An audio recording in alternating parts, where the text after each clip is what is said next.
dying, and our survival depends on them. That's why 4RB's created the Pure Wave Cell, a breakthrough quantum device proven to help hives thrive, doubling colonies and boosting honey production naturally. Every jar of our Pure Wave honey fuels this mission, supporting beekeepers worldwide. Visit 4RBs.com. That's the number 4RBs.com, and use code WITF for 20% off. Save the bees! Save us all!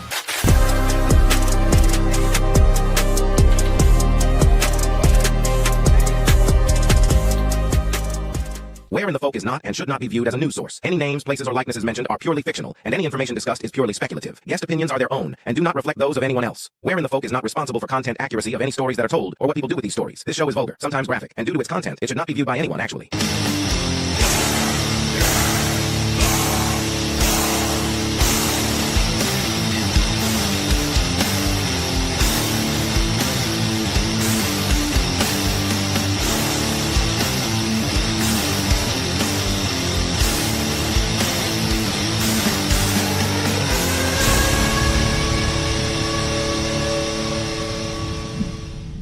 Welcome, everybody, to another episode of Where in the Folk. I hope everybody's had a great day since yesterday. I hope today was fabulous.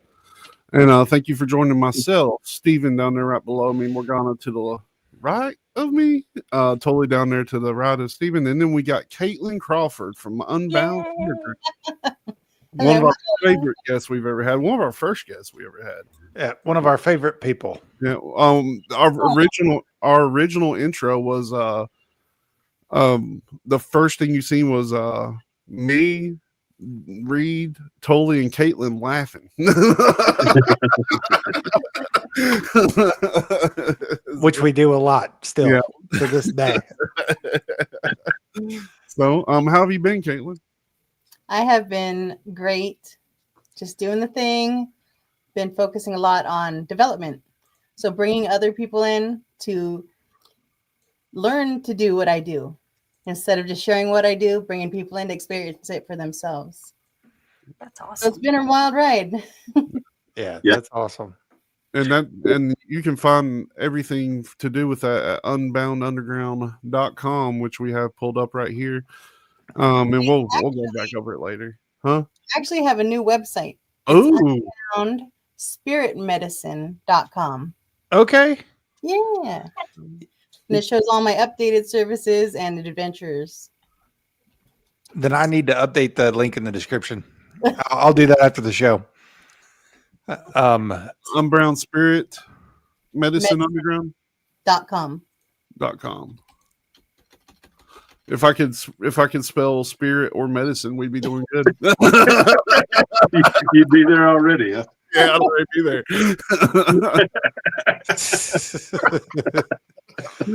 Way to go. Is this it right here? Yes, that's it. All right, awesome. Oh, yeah, nice. That is nice. So you said that you took some time off because you've had a very eventful life since the last time we talked to you. I have. You took some time off from going out and exploring places, but recently you had. You've been building up your new site and this new stuff right here that you was talking about. So I'm really excited to hear what you've been up to. So let's get right into it. Let's just get into it, shall we? Or do you guys want to hear how pissed off I got at the coffee shop first? Why are you pissed off at the coffee shop? Okay. Before we get into it, I have to tell you, I gotta get off my chest. We got a new coffee shop called Seven Brew. And the way that the entrance is made, like there's not enough of a driveway to get there, and it's all driveway, like all drive through.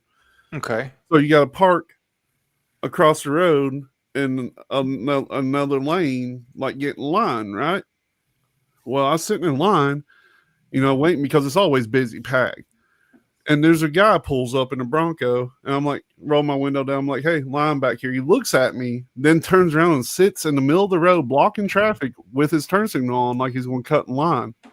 Oh. So I do this. Line back here. He looks at me again, and then he goes, and then I blow my horn. I say, hey, motherfucker, there's a line right here. And then he got mine. So you're going to go to jail at Seven Brew is what I'm hearing. Oh, my. I had to tell that because that was my unhinged moment this morning. Well, okay, let's contrast that with some of the peace that Kaitlin brings to people. 'Cause that's terrible. I don't know if I bring them peace. On this last adventure, they were kind of taken back.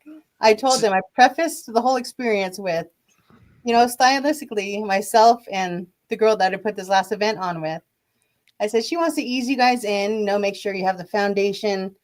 I said, but we've already built the foundation. I said, my style is more throw you in the water, see if you swim, right? I was like, so you guys gotta look at how you want this to roll out. So I threw them all in the water, and it was so you've been like teaching them how to be more open to things, like more sensitive to feeling things like energies or yes. So how it all started was I was doing psychic events and things, doing readings for people in Carlsbad, San Diego area. I ran into this group of women who were interested in developing.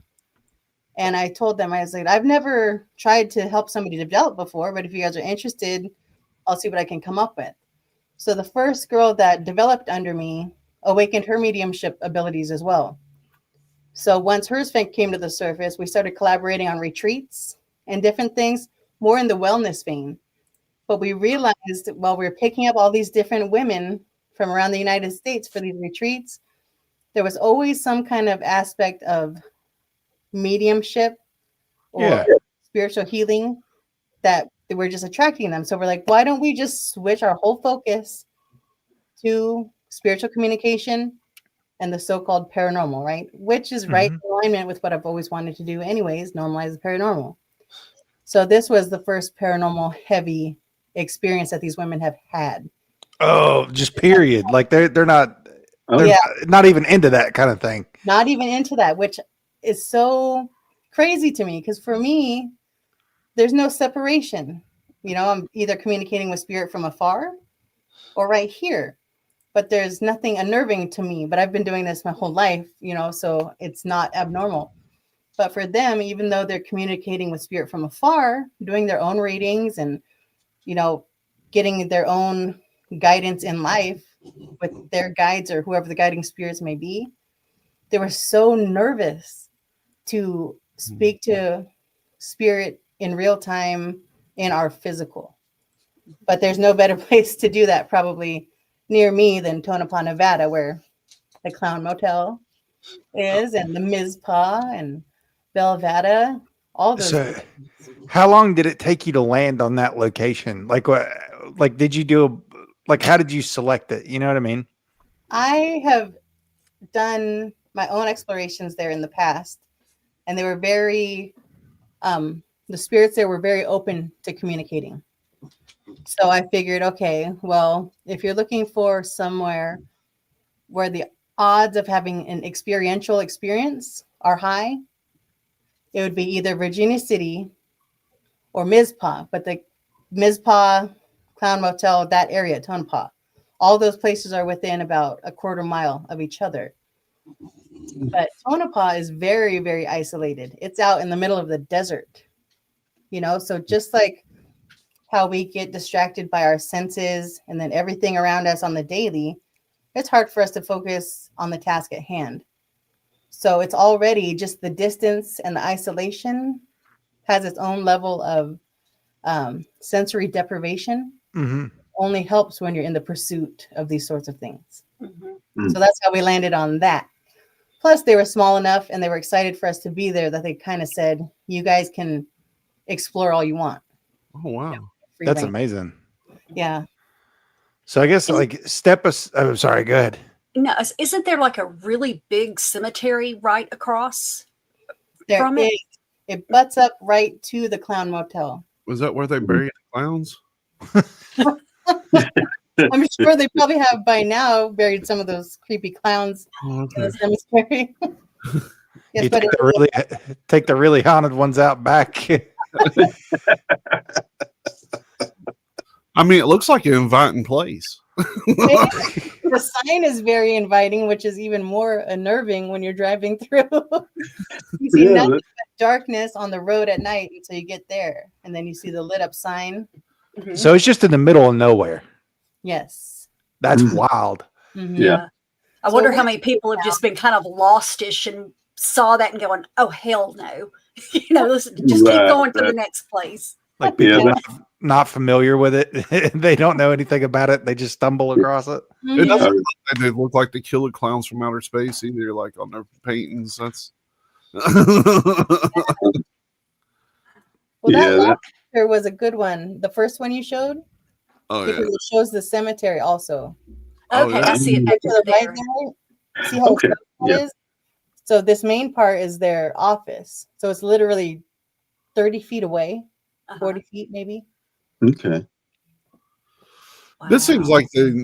like a place of nightmare fuel. Like if you're driving in the middle of the night and you're about ready to pass out and you see this place, you're like, oh man, I hate clowns, but I'm tired. Yep. And you go outside to smoke a cigarette and look to your left, you're like, what the hell is that? Look at some of the. I found a couple of their rooms. They actually are decorated with clowns, also. Mm-hmm. Yeah, that. Come on, so Tully. Let's take a road okay. trip. Yeah, I would go, but I would be very uncomfortable. Yeah. It's very similar, probably, to the folks that Kaitlin had with her. That's You makes know, it so fun. I would rather walk through the valley of the shadow of death than to be around a bunch of dolls, even if they're not haunted. It's just that it's that aspect that's creepy. Same with that ventriloquist museum that they I have. really want to go to that so bad. No. That's where I would draw the line, I think. I couldn't do that. What? I'm serious. My aunt had a ventriloquist dummy when I was a little girl. It was one of my cousin's toys, and it was always had its arm or its leg sticking out of the toy box. And I just knew, even as a little girl, like there's something wrong with that. Ever since then, I can't handle ventriloquist dummies. Yeah. I want to go to that Van Haven Museum so bad. It's very, very similar reason for me. My grandma used to have like a stand-up doll Mm-hmm. that was close to the kitchen table, and I would have dreams where that doll was chasing me through the house. It Like, wasn't. Gosh. yeah, it was awful, and ever since then, I just can't handle the dolls. It creeps me out. wasn't dreams, buddy. That really. I'll go anywhere. I'll go anywhere. Except for the haunted forest. I ain't going to the haunted forest, and I ain't Oh, going. man. We were talking yesterday, like about like whether cryptids ever have exchanges with each other, like Dogman and Bigfoot ever meet each other in the woods. Or whether, like, what would you do if you stumbled upon like a cryptid war going on in the middle of the woods? And I'd rather be there than the clown motel. You know what?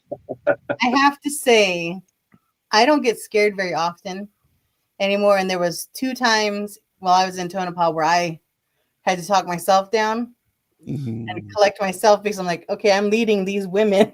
I can't be like, oh my God, I'm scared, run off, ditch everybody. But yeah, it was very unnerving. Okay. You could have done that, and then it would have been trial by fire for them. That's for sure. Yeah. Well, Kaitlin, I guess my question would be, when this is going on, can you actually see them in your mind, or is it just communication? It depends. So there are layers to it. That's actually one of the things the girls were asking. So it's kind of stylistic preference when you're developing these abilities. When I was younger, I would see, but that was more unnerving to me, especially as I began to communicate more and more often, where I asked not to see. So now I do the opposite. I communicate first, and then if I want to see, then I tap more into that. So I am, but it's more in the mind's eye. Right.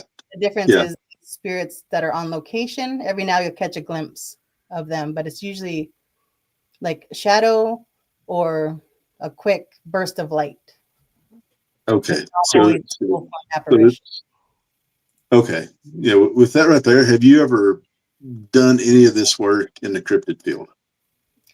I have never done any of the work in the cryptid field, but I have had 2 experiences with, the being people refer to as Bigfoot. Mhm.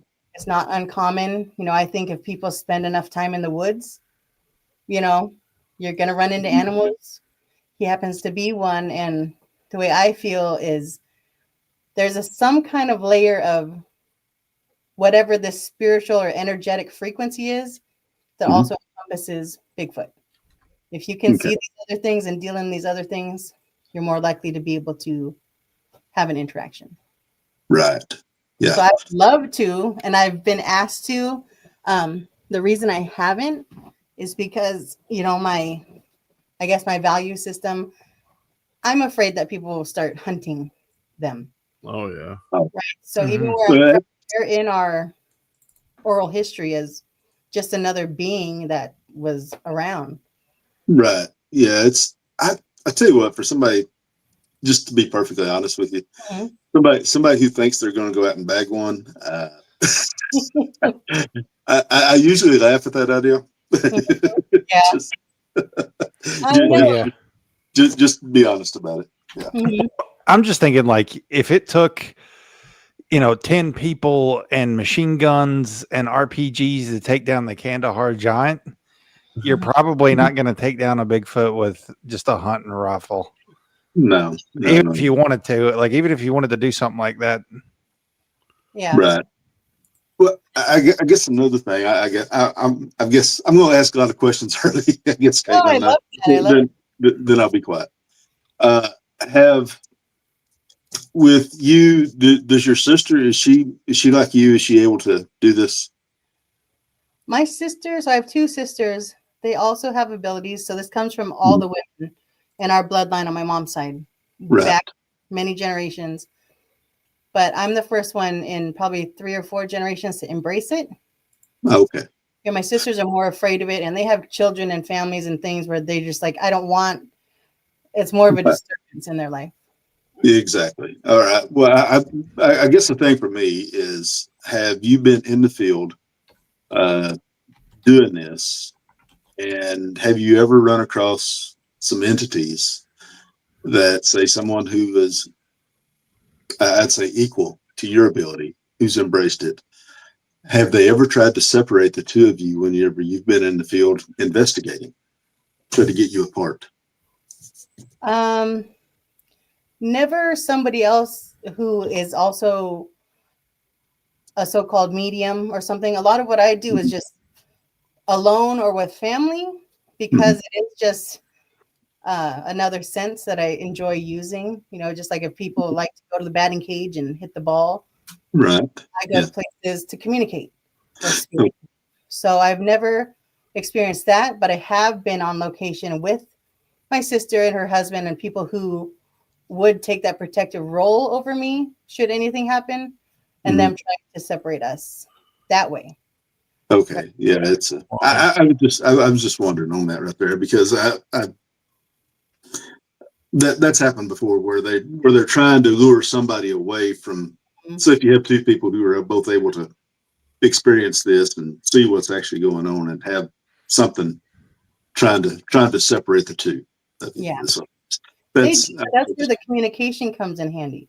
It's Mhm. like your way to vet right. spirits at hand or what's going on. So a lot of what I do, a lot of other people who are so-called mediums, they deal directly just with the entities and with spirit. Mhm. The way I developed this was through the fire. I had an attachment for like 5 years that I had to self-resolve. Mhm. So that's when I began communicating and working that out with my spiritual team. But because I've had that attachment, I always use I'll just call them my guides for lack of a better description right now, to deal with spirit or tell me what I'm working with or what I'm up against before I deal directly, just Right. as an added safety measure. So it's just, once again, everything's stylistic. Okay. Yeah, I was just curious. Mhm. And when you're doing this, have you run across some that seem to be trapped? I don't know. They're kind of wondering where life went. I knew another investigator from Ohio who ran across that from time to time, and it's kind of like the people. He got me.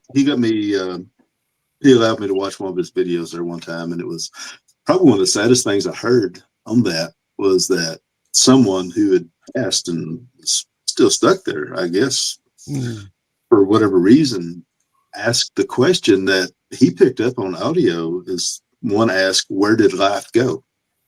Oh, And I wow. wow, And That's intense.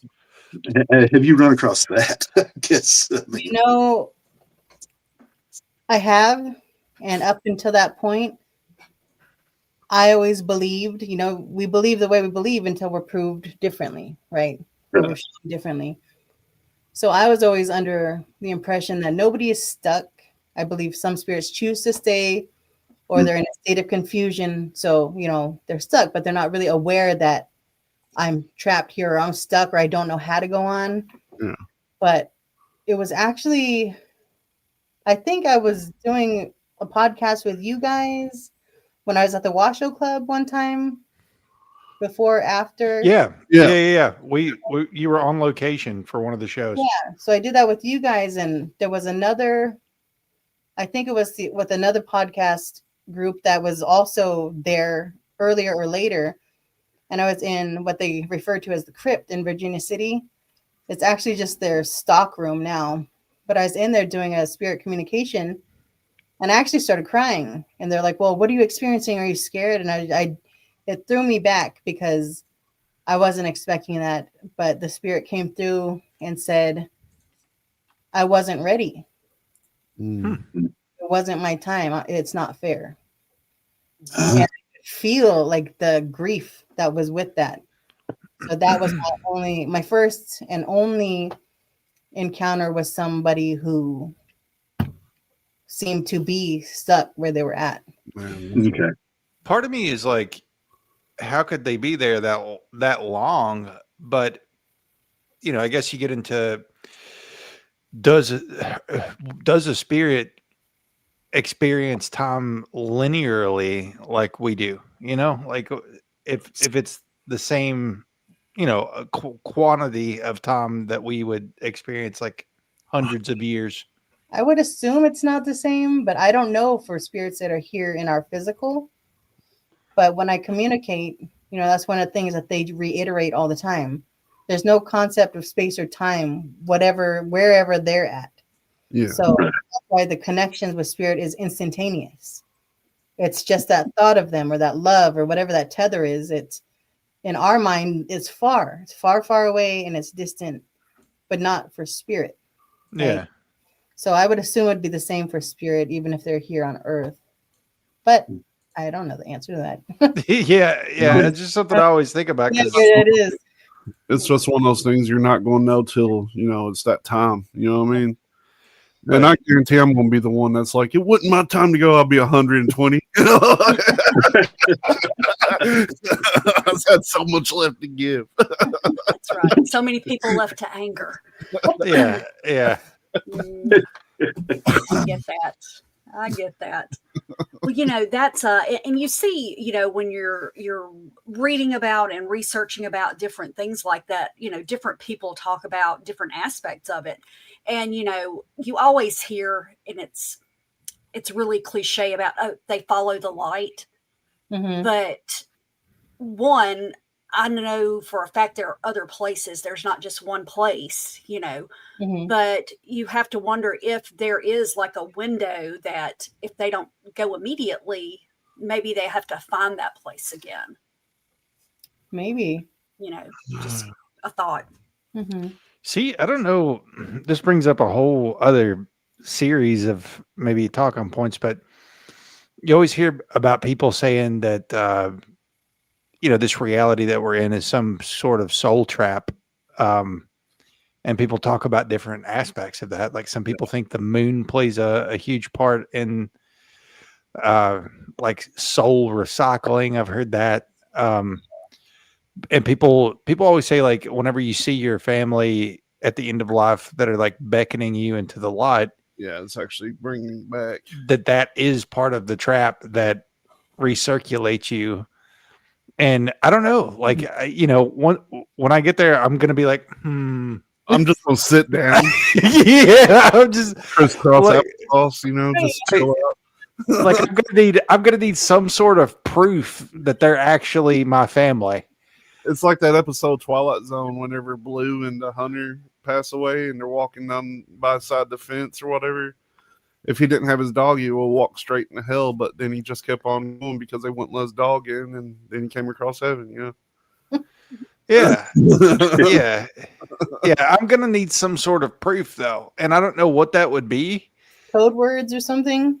Yeah. Well, I don't even know if code words. Code words with family before they pass. Because if I'm just thinking, like, if they're Somebody that, a grandpa suit or something, yeah.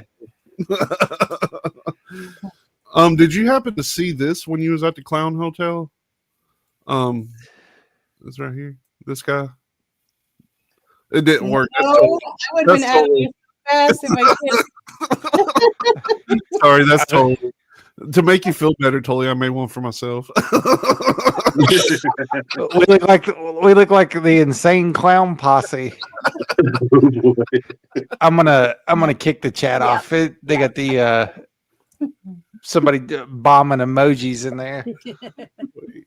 But yeah, the that's like one of those things. Nobody really knows. Even the people that's have supposedly crossed over and came back. I've heard different things. I know a guy that's died twice technically. He said he'd seen black, but I knew another guy that technically died, and he said he's seen the white light and heard the voices. You know what I mean? Mm-hmm. So it's really. I mean, what if they were honest and they were like, okay, you can either go into the complete unknown or you could do this all over again. What are you picking? I'm diving straight into the unknown. Yeah. Here. Yeah. One trip around was fine enough. That you know of. I mean, maybe we've been around like 1,800 times and you just don't remember it. Well, and the thing about it is, though, sometimes you do remember it, and I really think that children are more apt to remember, but then they get brushed off as, oh, it's just their imagination or things like that. And then they start to forget it.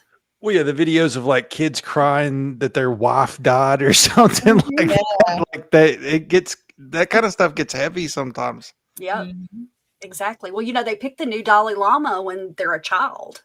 Yeah. And everything. So, but yeah, it's wild. Yeah, I'm not going to sit here and say I'm stoked to find out, like, but it's going to be interesting, I guess, and it'd be the last interesting thing that you ever find out, I imagine. I don't know. You're probably going to find out some pretty interesting stuff after the fact. I really just hope it isn't they're playing your life back for you. I'll just be like, let's just skip this part, guys. Like, so I think we both know where this is going. I was there, and that is not how it happened. Yeah. I think we both know where this is going. Seth, I agree with you. I'm pretty sure that everybody probably has a few moments in their life that they wouldn't want played back on the big screen for everybody else to see. That's for sure. oh God. Yeah. Hey, I just think they should have every dog, cat, animal you've ever owned. That should be your judging panel. Yes. I agree. Mm-hmm. I know they put in a good word for me. Yeah, that's it. That's what I've always said. If mine ever figure out their dogs, it'll kill them. Just dead. So did you take Landa yeah Landa said that she's in the same boat as Cecil. Did you guys take like full equipment with you, or you were just going in cold? Not full equipment. We had some night vision cameras. We went really old school with the Polaroids. Oh no. Okay. We we had the voice recorders, the spirit box, and the EMF detectors. And then I had those little cat toys. Yeah. Sensitive balls that light up. Just simple things like that. Because I'm getting older and I don't like lugging stuff around anymore. So I keep it pretty simple. I mean, that's still a good amount of stuff, like a good amount of investigative materials. Mm-hmm. Did you all catch anything interesting? There's one room. It wasn't at the Clown Motel. It was at the Mizpah. It's a conference room. It's really tiny though, but they have these mirrors that are facing each other, and there's just a really heavy energy in there. Mm-hmm. When I first walked in there, I felt like when something rushes me that's negative, it feels like, I don't know if anybody's ever had a cat like tossed onto them and they cling. Yeah. That's how that feels. So I felt that on my back. So that kind of, was my little warning that, okay, there's something in there. But some of the girls wanted to go experience it. So we took the Polaroid cameras in there. And we were taking pictures, and we were bringing the pictures out to the girls that were too scared to go in. And they were looking at them. And there was these pictures that you can clearly see a man in one of the mirror reflections standing in the doorway. It's just his side profile. I thought it was me first, but we're trying to figure out all the mirror angles, right? And I was like, I think that's me. They're like, no, you're wearing a hat, you're wearing a different colored shirt. So there was that picture. And then in another one of the pictures, it's one of the women. She's looking dead on at one of the mirrors.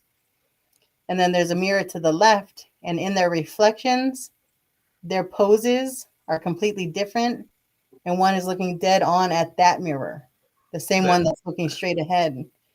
And her eye sockets are really dark, like no facial detail. Just the dark. Looked like she was wearing like a Jason mask almost. Ooh. Yeah, so those were the only two weird things that we caught on the cameras. It was interesting when we did the spirit box. We just used one of the apps. Which one?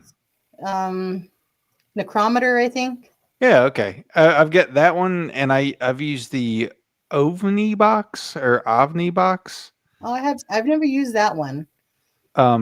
It actually has gotten some pretty cool stuff at when we were doing the filming shows that we were talking about. Not only did we go into like Bobby Mackey's tunnel and some other places, but we went to a bunch of different graveyards, and there were times where I would be like walking past children and the OVNI box would start talking about children. And that was kind of creepy. I just realized she hasn't been on since you've seen the ghost that you didn't film when you was holding the camera. I was waiting. In my defense, okay. Just to give the full story. So this graveyard is the only place. So I had a GoPro, and I'm filming. The GoPro's on a stick. So obviously you would have to like hard press the GoPro to turn it off. Yeah. I'm in the middle of filming this graveyard, and I'm like, well, we're about 30 minutes in. Let me just check the battery and make sure everything's good to go. The camera was off, and it had turned itself off. I went back and looked at the footage after.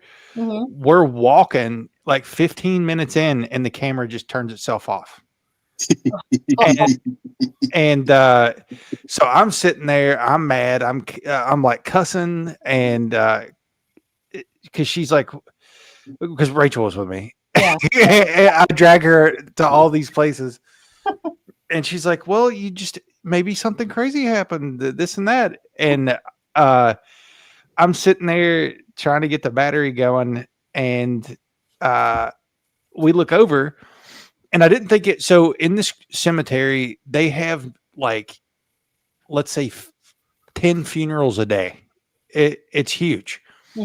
So they have a funeral palooza. They do like funerals at morning, evening, and not all day, every day. So it's not uncommon for somebody to be dressed in black, is what I'm getting at. Yeah. And we saw somebody in black, and she's wearing like an older black dress, and had a big black hat on. And we couldn't, like, I saw no visible skin because the hat came down like below her shoulders. It'd be like if you were wearing the hats that you normally wear, except further back on your head. You know what I mean? Oh, weeds.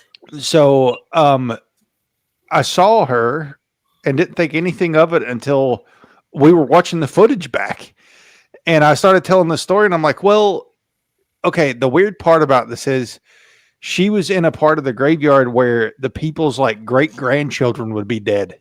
Yeah. Like it wasn't where they were like currently burying people, because this graveyard's like 700 acres. Yeah. 1,000 acres. It's huge. So we think that it may have been an apparition. Totally And- forget to say that she didn't have any feet and she was just floating across some pages. She wasn't floating. She wasn't floating. You just couldn't see any visible skin. And I told them the next time I see something like that, rather than take tirades for 5 years, I'm just gonna go like tackle this person onto the yard.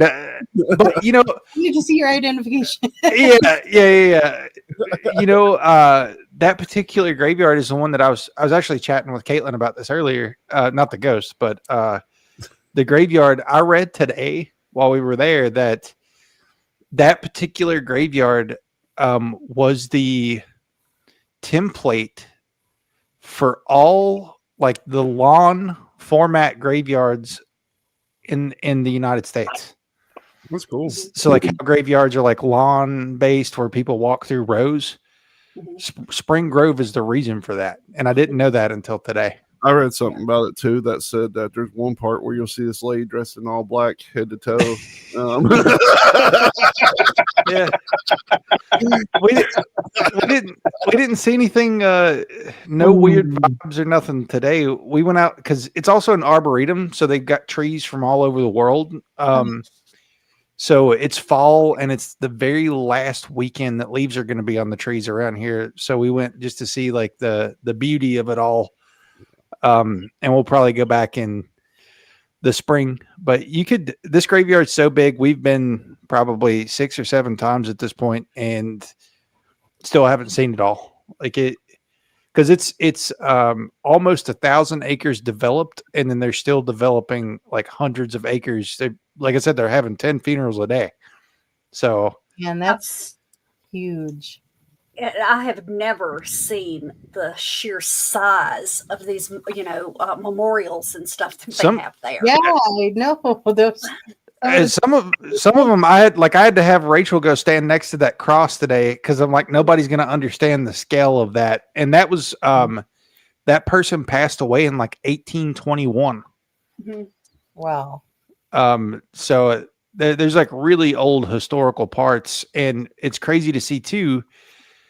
You know how people will plant like decorative memorial trees on graves? Mm-hmm. You'll see like trees that were probably planted just as a decoration 50 years ago that are just taking over the whole grave at this point. But you see stuff there.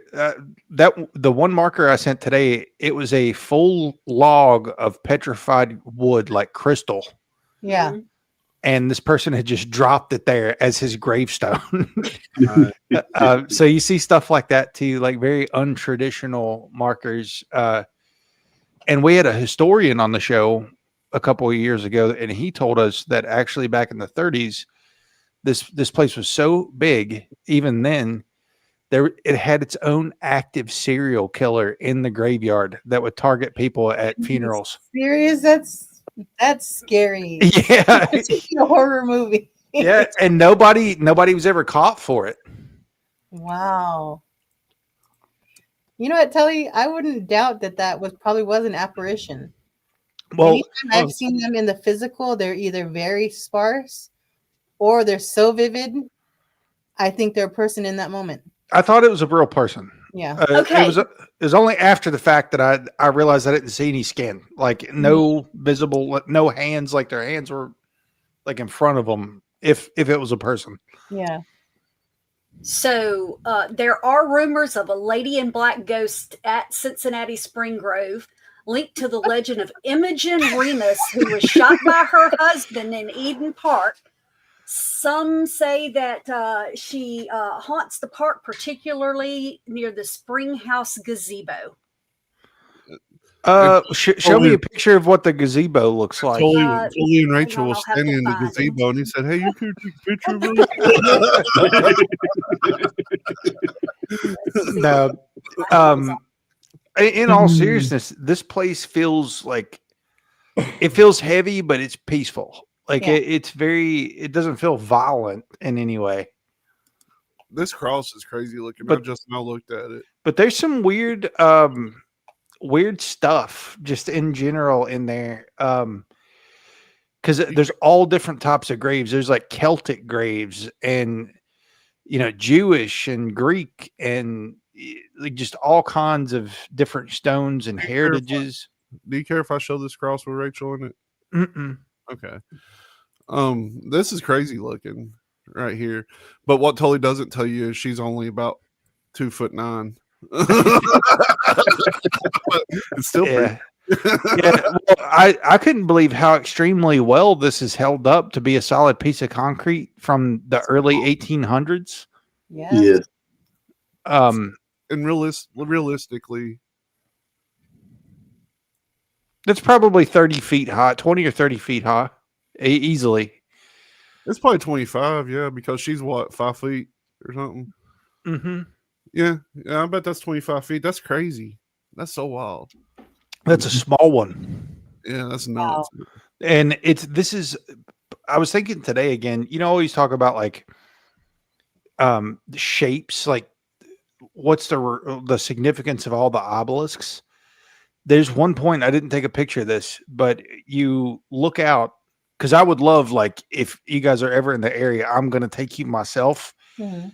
I think it's one thing that you have to see in person because it's just unimaginable. I can tell you all day, like, it's unimaginably big.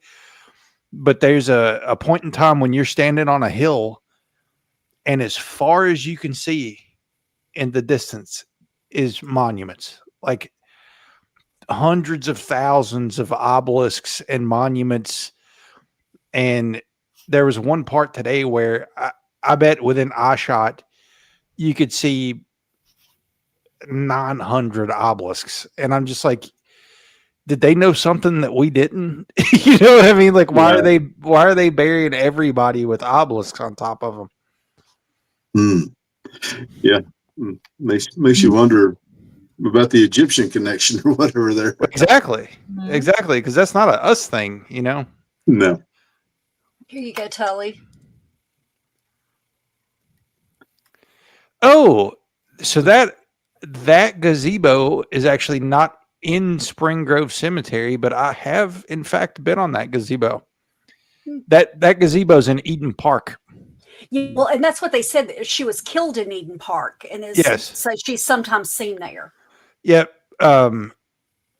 There's numerous killings in Eden Park, actually. But that's a story for another time. To Yeah. this day. To this day is right. It wasn't me, Landa. It wasn't me. There used to be a lot of organized crime in Cincinnati, and it has a very storied history of murder. So, Kaitlin, you had We all mentioned know that there were a couple of times that kind of hit you while you were at the Clown Museum, that you kind of had to talk yourself down. Mm-hmm. Yeah. Well, one was at the Clown Museum or the Clown Hotel. So we actually didn't visit the Clown Motel until the last night of the conference. So that was part of the VIP package. It happened to be one of the ladies' birthdays.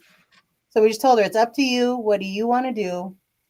She said, I want to go check. I want to have a glass of Lady in Red wine at the Mizpah. Then I want to go to the cemetery and I want to go to the Clown Motel. So I was designated driver, right? So we headed over there, and they wanted to go straight in and see the clowns, right? I've seen the clowns several times, so I was just like, okay, you guys go ahead. I'm going to take pictures. And you saw how close the cemetery is to that main lobby. Yeah. So I just took my camera down to try to see where the different graves were, because in the communication session that we had going on earlier that afternoon, the message that kept coming across was 1414. And then I had remembered that there was 14 miners that were killed in a fire.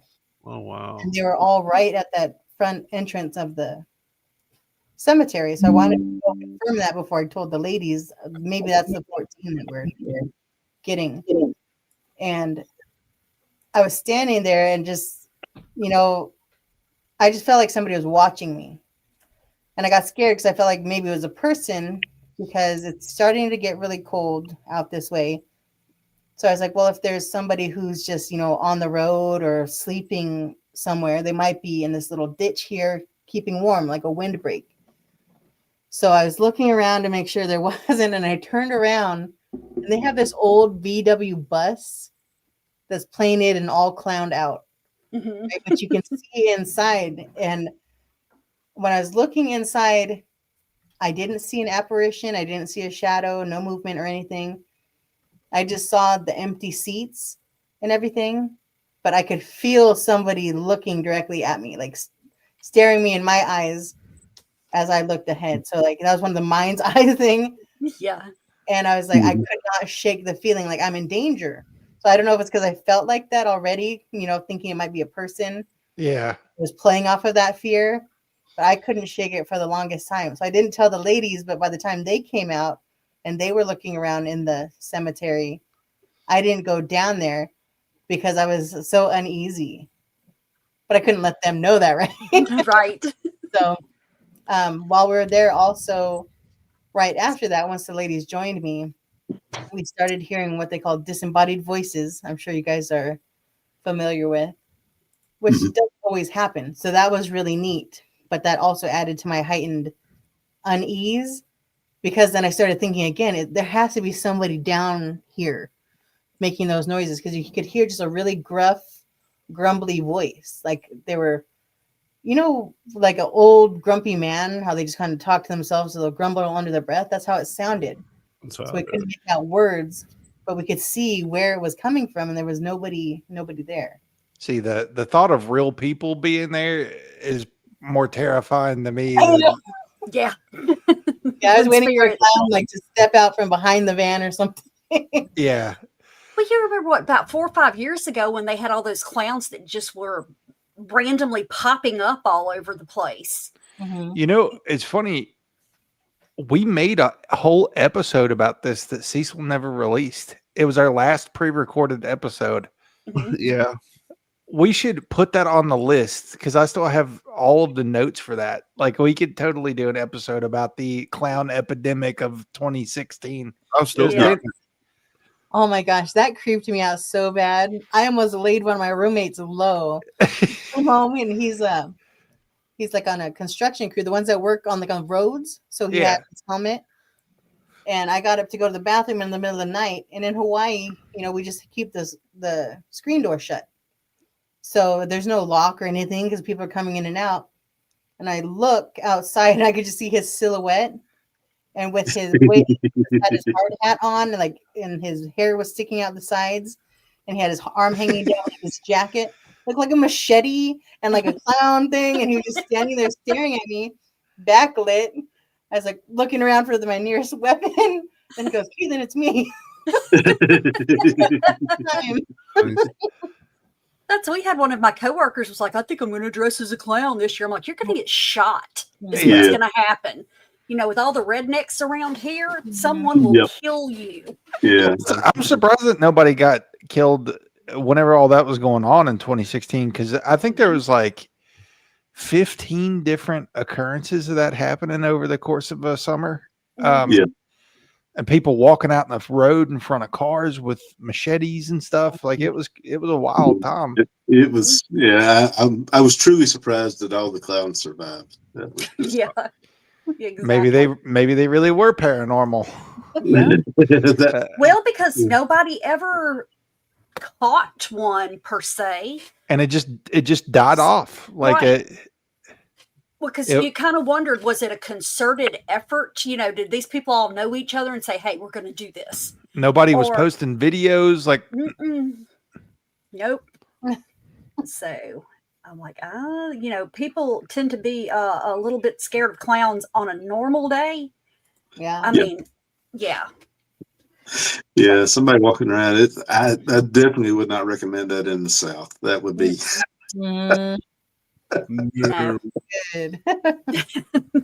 No, Yeah. we're an open carry state, so yes, you know, yes, we are. No, That's so, how I have to travel now. I have to check gun laws when I travel anymore. I'm like, what's the gun laws in these states that I'm going to be driving through? that's a good thing to know. Very good thing Yeah. to know. Yeah. Well, Kaitlin, in your investigations, have you heard some strange stuff? You talked about the hearing some talking and stuff like that. Have you ever heard like car doors shut when there's no car door that's been opened or shut in the area? Just some other weird things that you might have heard in an area that just didn't make sense.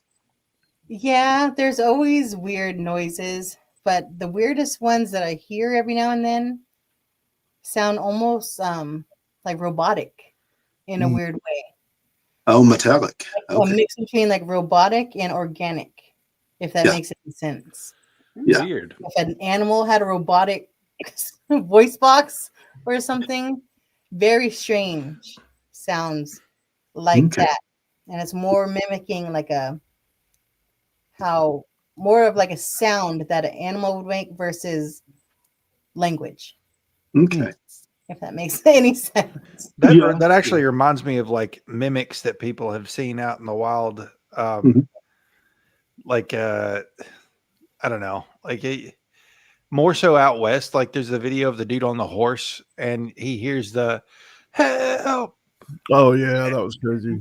and he looks over, and there's just like a figure in a field that doesn't look quite human, and I'm like, Yeah. okay, dude, and he did the right thing. He turned around and started hauling on his horse. Oh, yeah. Oh man, yeah, that's one of the spookiest ones I've ever heard of.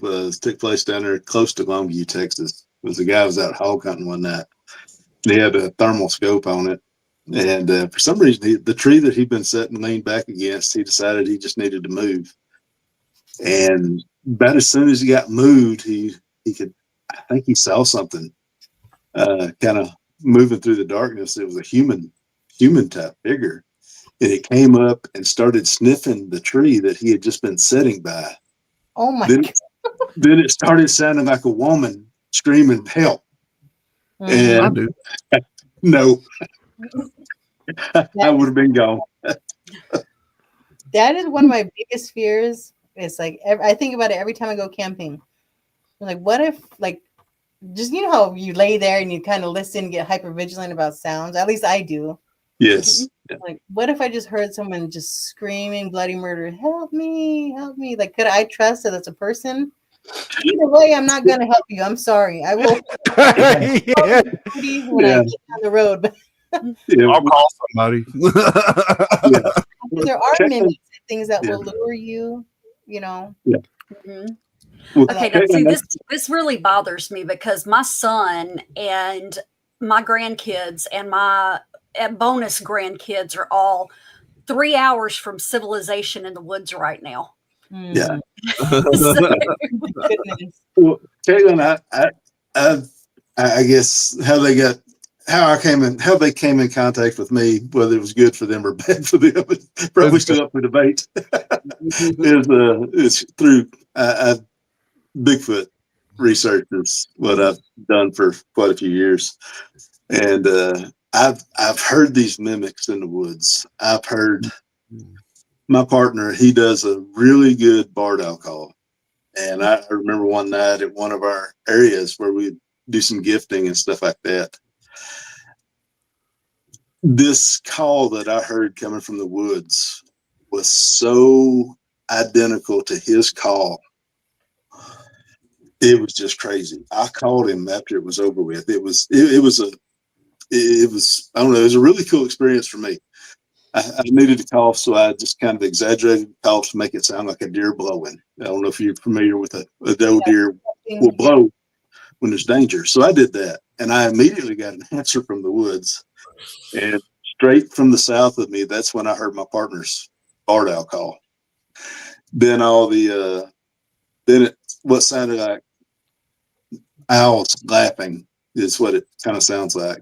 Mhm. And everything ended with the second loudest tree knock I've ever heard in my life. And it was so spot on for him that I called him. I was like, man, are you up here messing with me? And I heard him talking to his dog, so I knew that he was home whenever he answered the phone. But I mean, it was absolutely spot on for him. And I've heard my youngest daughter's whistle. She has a particular whistle whenever she would whistle for the dogs to come in. And I heard that one night here from my carport. That was so the mimicking is something. And for me, I've always kind of attributed that to Bigfoot, but I don't know. I mean, if you're running into it in paranormal research, then I don't know. It kind of makes me. It just raises more questions for me. Yeah, and that's the same for me. I mean, like I told you, I've had 2 first-hand encounters with what people would call a Bigfoot. One of them was very in detail because I had a night vision camera. Yes. But that just made more questions for me because I wasn't there with that intention. We were just at our family reunion camping, thought a bear came into camp. We could not find it, but we were all looking because the bear was walking right in front of us as far as what we were experiencing. Oh, so wow. we all experienced something that night. But wow. Yeah, I had. But I mean, yeah, so that made me think like just the interaction and the almost trance-like state he put me in. Yeah.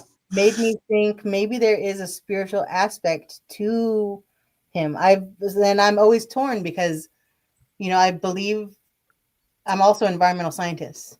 So I still believe that could be a population of whatever they are, mammal, that's still in existence.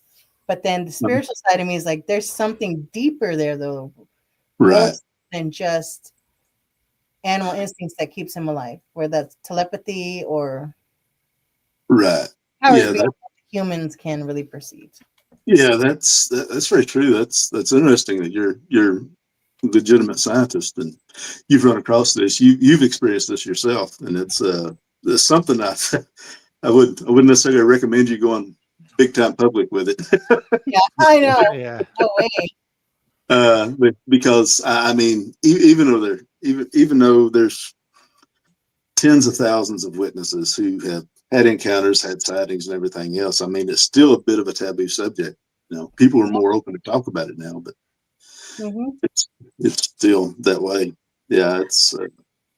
The thing I always hear people saying, "Oh, well, if Bigfoot were real or fill in the blank were real, somebody would have caught it, this, that, and the other." But who's to say they haven't caught it? Because we know very well things get hidden and, pushed to the back of the Smithsonian and stuff like that. There's, I think, certain keywords that when somebody calls or says, "Hey, I have this," that a whole different group of people come in and cover it up. Exactly. And like, who is the authority on that? Right. Indigenous cultures and tribal cultures from around the world have a huge, long, rich history of documentation and all of that interaction. Yep. It's just waiting until the government captures one and said, "Okay, now we're going to let you guys see it." Right. Yeah. And then you're going to go, "Okay, what are they trying to cover up?" Yeah. Exactly. Though, I think your normal person is more inclined to believe in what we believe now, even more than it were 5 years ago. Like, I run into people constantly now that believe, Bigfoot's real, like just all the time. Yeah. And I think it's because we've been right so much, and everything in the last 5 years, they're just like, well, shit, they were right on that. It's all the things. It's the conspiracies and all of it. I was in Cracker Barrel on a rant this morning. because I call Cracker Barrel big backs. Just because I feel like that every time I eat there. Yeah. And they had a sign of Crisco, and I went on a tirade about Crisco in Cracker Barrel, and all these people are like looking at me and just like nodding, like yeah, yeah. And somebody turned around and was like doing this number, and I'm like, yes, it's a literal industrial byproduct that they decided to feed us. And, and everybody's just like, yeah, man, it totally is. Yeah. That's one thing my buddy cannot handle is Crisco. It's just oof. Like I said, we were talking about it a couple of weeks ago. We were talking about Crisco. And I've got a can I keep in here. I use it to season cast iron. I don't cook with it at all. I eat it by the spoonfuls. Well, you have a cast iron gut, though. See, we couldn't go to our favorite. Usually on Saturdays, we go to Waffle House for the ambiance. You know, I love on Saturday morning walking into Paul to Bacon and people screaming, and you know, all the people at our Waffle House are all like ex-cons. So they're like, that works at Waffle House is ex-con. it's a haggard crew, and like I love them because there was one time where I was just moping around because I was tired, and the manager's like, "Are you okay?" I'm like, "Oh, great, thank you." So even if you look like you're not having a good time, you're gonna get like berated by the management staff. So you can't have a bad time at the Waffle House. We need to, if we ever decide to do a Waffle House Crazy Stories episode, I want Nick to come on here because he managed one for like 12 years or something. It is, Kira. We're on a tangent. Kira just commented and said, "Is this about paranormal stuff?" It is. We're just talking about the Waffle House right now. We do that. Sorry. Back to the topic. Yeah, we were on Bigfoot before we went to the Waffle House. Yeah, you're right. So it's So Kira, Kaitlin just did an investigation of sorts at the Clown Motel last weekend for Halloween. If you're just joining, she is a spiritual advisor and on the verge of having the next Monroe Institute, from the sounds of it. Mm-hmm. I don't know about that. Getting close. Getting close. That's okay, because see, we can say we knew her when. Oh yeah. Yeah, we're already saying that. Yeah. We're already saying that. So, well, if somebody were going, you know, I mean, would you even advise like staying overnight? Did y'all stay overnight? We did, but not at the Clown Motel. Okay. So I would say yes. For the full experience, stay at least one night, 2 to 3 if you can. Mm-hmm. But I think if you do the Clown Motel, you also have to do the Mizpah. Uh-huh. How do you spell that? MIZPAH. They're about, I would say, less than a quarter mile from each other, maybe an eighth of a mile. So you could do all this walking. Okay, cool. But just that whole little town of Tonopah, because everywhere and anywhere is active, right?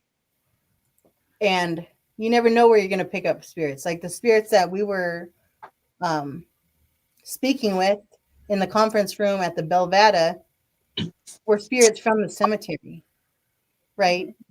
They have, because it's so close where they live. That's their place, right? So we just come in respectfully and say, hey, if anybody wants to talk. And they do, you know? Yeah. And, you know, I really think a lot of people are more open than they realize, but they tend to brush it off. You know, I just imagined that there. No, I didn't hear that. Well, that all comes from our conditioning. Yes. Right? Do not say what's real. Do not trust your own senses. Do not state that what you see and experience is factual. Only believe what we tell you can. That's right. And that's why people target and villainize and label free thinkers. It's dangerous to you all know who. Right. Yeah. Yeah. Well, that's, And I that's mean, why I and love things like this because Mhm. it's sharing, it's Yes. normalizing it. Because I guarantee you, 8 out of 10 people has had some kind of experience they can't explain. Mhm. But are they going to share it with somebody? 90% of my clients, especially if I meet them at a psychic fair or on the road somewhere, they come to me and they're looking over their shoulder, like trying to duck their friends and family, like, I'm here, but blah, blah, blah. Yes. Yes. You have to feel that way, right? Yeah. Right. Well, It's so funny. Kira But some people are commented, athletes, some people and actually tap into other things. Mhm. we were talking about attachments a minute ago. Kira said that she had an attachment before from an entity after messing with a spirit board, which is pretty common, I think, for people. Yeah. It's happened to me. You got to be careful with those things. I have a collection of old ones. Mhm. You gotta know what you're doing, and probably not play them. Like it. Well, it's Like amazing that what is it, Hasbro, that made it a game, yes. and yeah, no, I never even thought about playing with a Ouija board, even as a teenager when my friends were doing it. Yeah, if you Because can find them that are Parker Brothers and before, they're actually worth some money. Mhm. Like the older ones, we've got a few from like the 60s. But like I used to play a lot of spirit boards when I was a young man. Mhm. As an older man, I'm like, okay, the options there. It's kind of like a gun, right? Like Right. it's there. If you really need, cause some people that helps, like it helps me with that kind of divination. Mhm. Like I'm not like you, Kaitlin. I can't just tap into it. I got to be like full blown in the zone. Mhm. Well, like I said, Um, I mean, I use a pendulum. I mean, everybody's got their thing, but it was just something about a Ouija board that I just didn't trust. Well, that's the thing, with the Ouija board specifically, why people get into trouble with it a lot, but why it is also an effective tool is the ease of access. yes. So if you're somebody who is intentional with it and you know the dangers, but you also know how to, pat yourself up afterwards, for lack of a better description, Yeah. you can use it as a tool of communication. But if you go in, for entertainment purposes or with your girlfriends or your friends, when you're young, a lot of people experiment with those things when they're teenagers. Mhm. Yeah, When that's you're when a you teenager, you are at your most vulnerable to spiritual attachments and things because Mhm. your inner world is so volatile, Mhm. right? So it's the ease of access, right? So Right. anything can be a tool. Like you said, the pendulum, Mhm. you can assign a tool. You just have to consult with spirit and tell them, direct them, okay, I'd like you to do this for yes, this for no, whatever it Yep. may be. So like Exactly. even my cell phone right here. So when I first had my attachment and I was communicating for the purpose of um, removing the attachment, I was just at my wit's end and I said, hey, I'm not afraid of you anymore. I'm just pissed off. I want to sleep. I'm not dealing with you any longer. What do we need to do? So before I started automatic writing, I pulled up my keyboard on my phone. It's channeling the same way you do with a Ouija board. But when you channel, you're not just communicating from a distance, you're allowing certain access to your physical body as well. Right. That's something that a lot of people don't really realize. And So, that's how you get attachments to begin with. yeah. Mhm. And attachments are very cunning, right? And they're very patient. You might not even know for a Mhm. long time. Yep. Yeah. Yeah, Kira, and I'll let everybody else give opinions on this too, but to talk to what people call demons, like the real deal, is a pretty extensive process. Usually, it's like lower level entities that hang out around spirit boards and stuff. It'd be pretty rare to get like a full blown. It's kind of like the TV cases of poltergeists or whatever, where things are ripping your doors open and Yeah. all that other stuff. Because as far as like actual like Solomon style divination, like that kind of stuff takes prep, like a lot of prep, sigils and all the stuff. Yeah. That's and like I said, again, like Kaitlin said, when you're a teenager, you're already just you shouldn't be doing anything as a teenager that could have ramifications. Because one, you're wide open and raw. Yeah, whenever like my experience with the Ouija board, you use chief in the devil's lettuce, and you're like, let's get scared, it's not really the best situation to do that in, and it's scary, it's terrifying. But they do lie to you too. Like they told me I was going to die when I was like 24. Maybe you did. I wish. Well, that's what most attachments are. Like Tully was saying, if it was a true demon or something of that level, it wouldn't need a Ouija board to interact or to scare you or to harm you. It would have the power in our physical to do whatever. Yeah. So most attachments that, I've learned from my attachment, not all of them, but that's also what I specialize in, helping other people remove attachments or, cleansings and things like that. It's a facade. They know how to scare you. And if you're somebody who naturally communicates, whether you're tapped into it or not, it's an open tether. So if somebody's a ruminator, which teenagers a lot of times are, some adults are ruminators. We're constantly worrying. We're feeding them the ammo, everything we're most afraid of or what we don't want to happen. So they'll take on that facade and use it against you. But if you can see them for what they truly are, weak, cowardly spirits most of the time. Yeah. But to be able to recognize them as that takes a lot of knowledge, usually through the fire. Yep. But yeah, it's because, like I said, you've had this culture all your life and everything that you've been taught and all of the, stories and everything. But it's funny how you have those things because, like, I don't sweep out of my house because you'll sweep the luck out. My grandmother told me that when I was a little bitty. So, my daughter was taught not to sweep out. And then when my son got married and his wife went to sweep out, he goes, my mom will beat you if you do that, And like I said, it's, and I know that you feed into that kind of thing, so that's just one of my things, I don't do it. May have no effect whatsoever, but why chance it when I can use a dustpan and do what I need to do? But, I sometimes think that generational stuff, that it actually affects you in the here and now and everything. Definitely. So. Dun, dun, dun. I agree. It's all pretty wild stuff.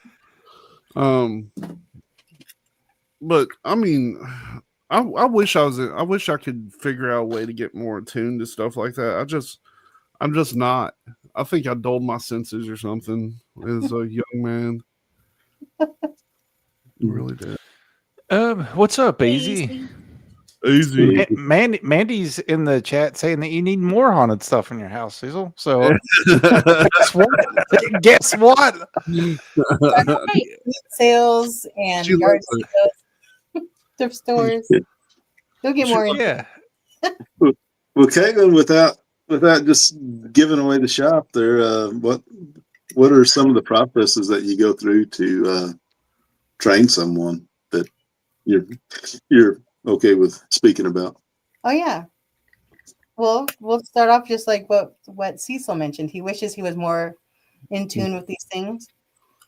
First thing we do is we identify blocks, because everything in spirit communication or anything spiritual is intention.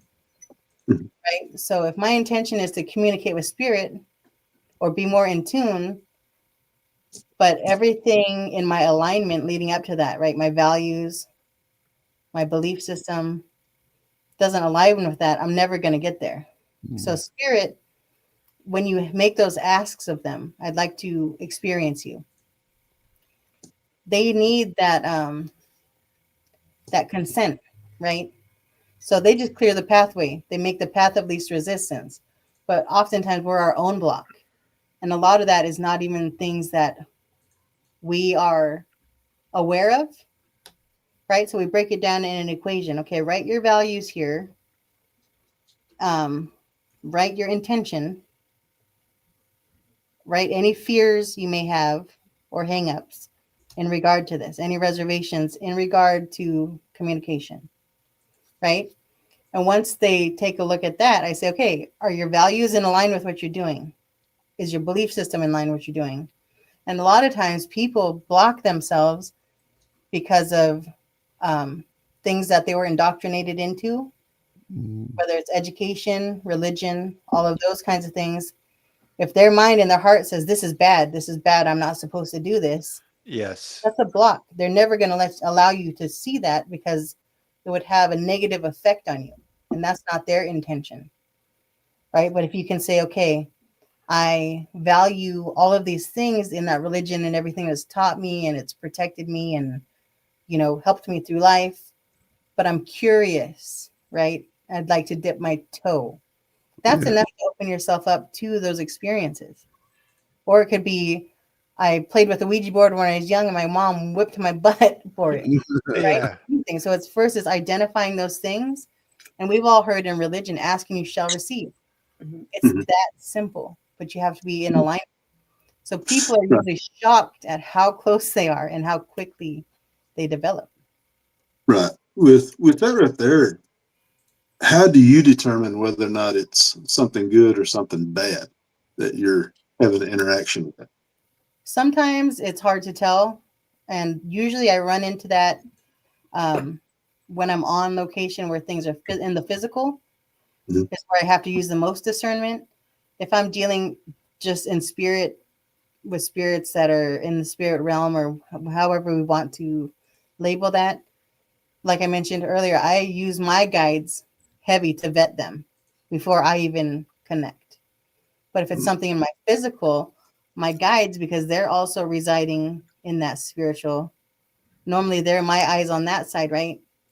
But I'm left to my own devices a little bit more in the physical. So then, you know, it's just what I tell people who are developing with me is if you're ever in doubt, shut it down. Because anything that is inherently good, it will feel inherently good. Okay. I could tell you it's good and it feel good for a while, but there's always something that changes in here that you can tell if something, because there are mimics, there are facades, negative people pretend to be innocent children, all of that kind of thing. Those exist as well. So it's just all that discernment and tapping in and using your protocols to protect yourself. Okay. Yeah, that's interesting. I was curious about that. With this right here, I don't know how deep you go into this right here, but it's kind of like with like elementals or some of the fae and stuff like that. Do you feel like you've come in contact with some of them? You know, I don't think I have. Okay. So I did I mean, I haven't been cognizant of it, I guess. But I did a vision quest on my own just to face my own physical fears more than spiritual last year or the year before. And so I sat out all night with no nothing, no light, no shelter and all of that. And was just trying to get in tune with whatever it was there. And I kept panicking throughout the night because you hear all the animals and everything. I wasn't very smart. I sat creekside. Animals drink. All the bad things come out of the water, Kaitlin. We learned that last night. Yeah. So every once in a while, I would get that surge of, your fight or flight, and I'd jump up and I'd stand there and I'm like, I can't do this. But you couldn't see, you could not see an inch in front of your face. So then I realized I have to stay here because it's too dangerous to try to walk out. I don't have a flashlight or anything. I had a pocket knife on me. That was it. Yeah. Like, as I would get more and more scared, I began to communicate because for me, that's what quells my fears.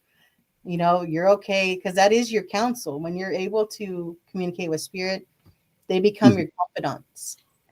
Right. Right. That's why it's very positive thing in wellness if somebody does have those abilities to hone it for their own good. But so I started communicating and I realized that the spirits that were there were not my guides.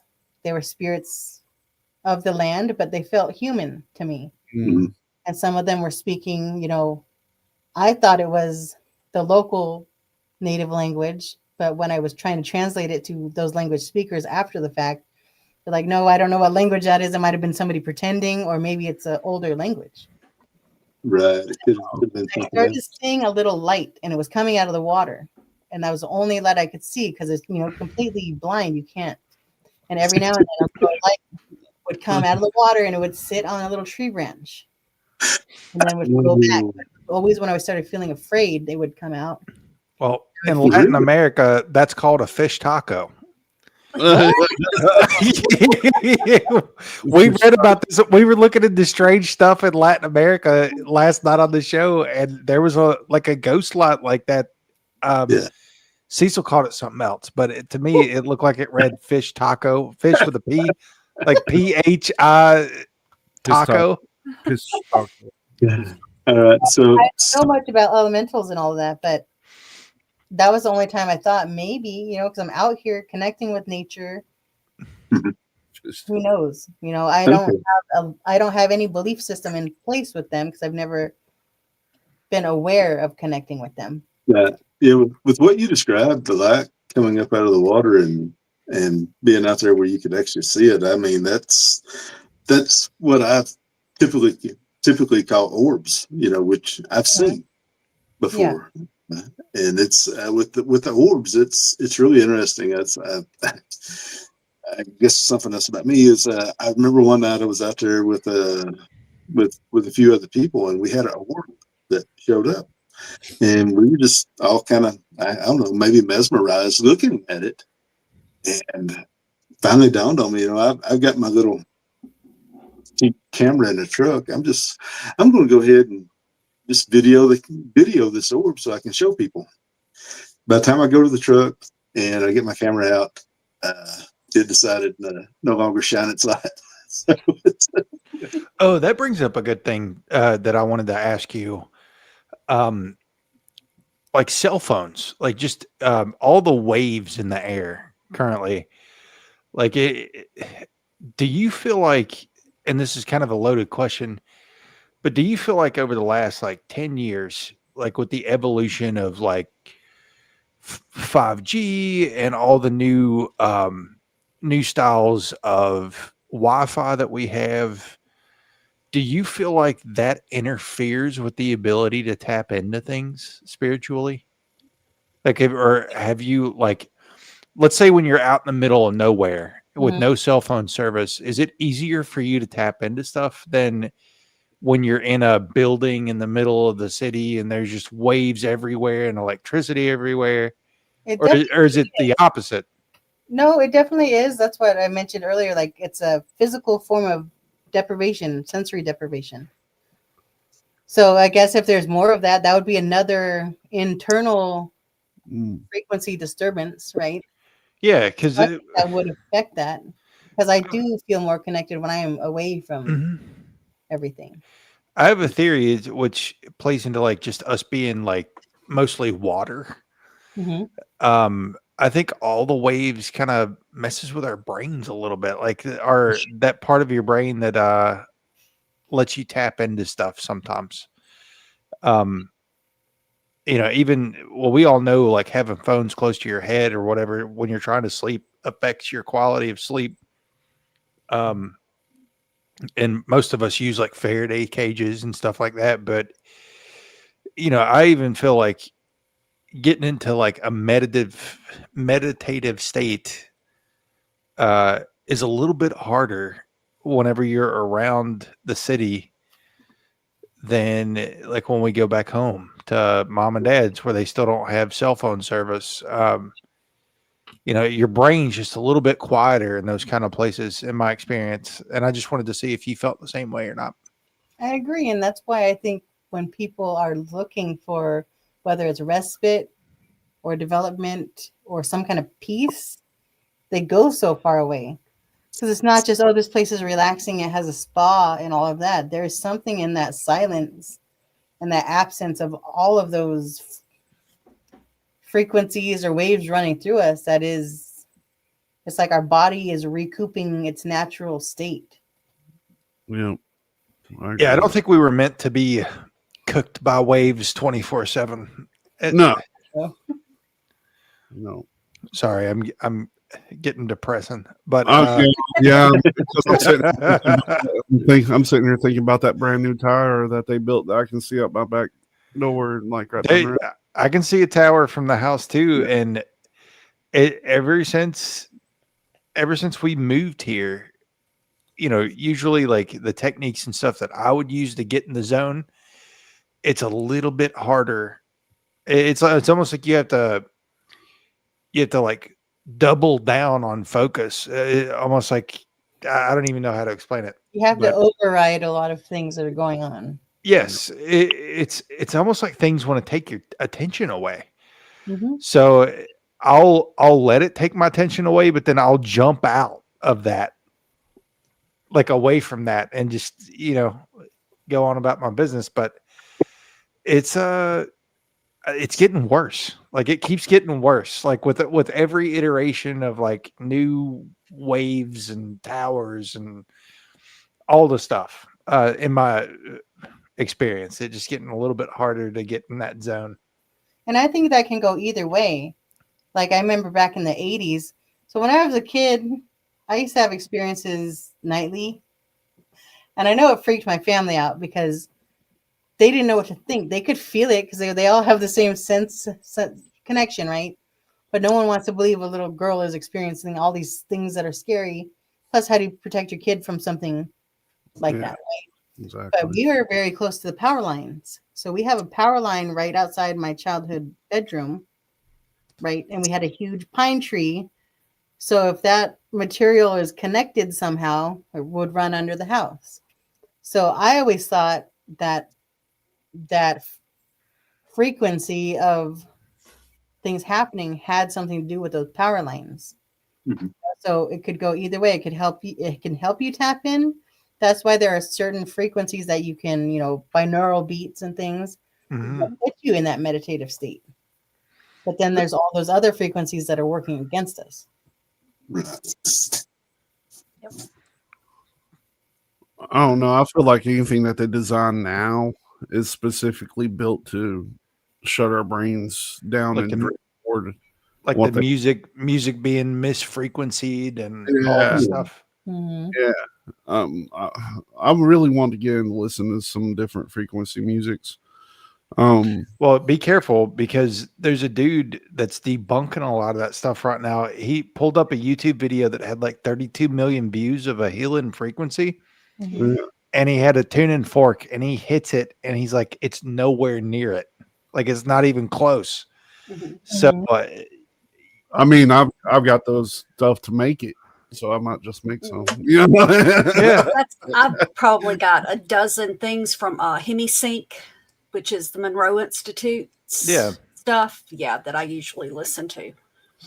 Well, send me some of that. What okay. You're over there hoarding Monroe Institute audio? What are you doing? It's illegal to share that stuff, Tully. I'll send you a link. No, we believe it or not, I have had email exchanges with the CEO of the Monroe Institute, and we haven't been able to get anybody on. But maybe at some point, Kaitlin, we'll get somebody on from the Monroe Institute, and we'll get you on with them, and we'll just all talk about the stuff. We'll get you. I have to ask a very important question, and I'm embarrassed to ask. What is the Monroe Institute? Okay, I've even heard of that. So you've heard of the X-Men? Yes. So think like Professor Xavier in real life. There's a guy named Bob Monroe that was a very famous remote viewer. Okay. And he had an apprentice who was in the MAC VSOG unit in Vietnam who he died and came back. And after this near-death experience, he could remote view. And that's typical. Like for a lot of their instructors is they've had near-death experiences. So it is a group of instructors, including his apprentice. He is the only person who has ever won a military award for remote viewing. Oh. Like he remote viewed, I think it was like a Russian submarine, like a top secret Russian submarine, and was at like 90 something % accuracy of the details of the facility. Wow. So they teach definitely psychic abilities, but it's like a college. So some people go for remote viewing, and some people go for different stuff that are also psychic abilities. But yeah, that's it's a relatively well known in the crazy people club that we're in. Like I'm the only member of my club. So. Yeah, so you're just like half foot in. We're all the way gone over here. So, but that's just me being sheltered in that way. Like, this is that I, learned or read about or studied.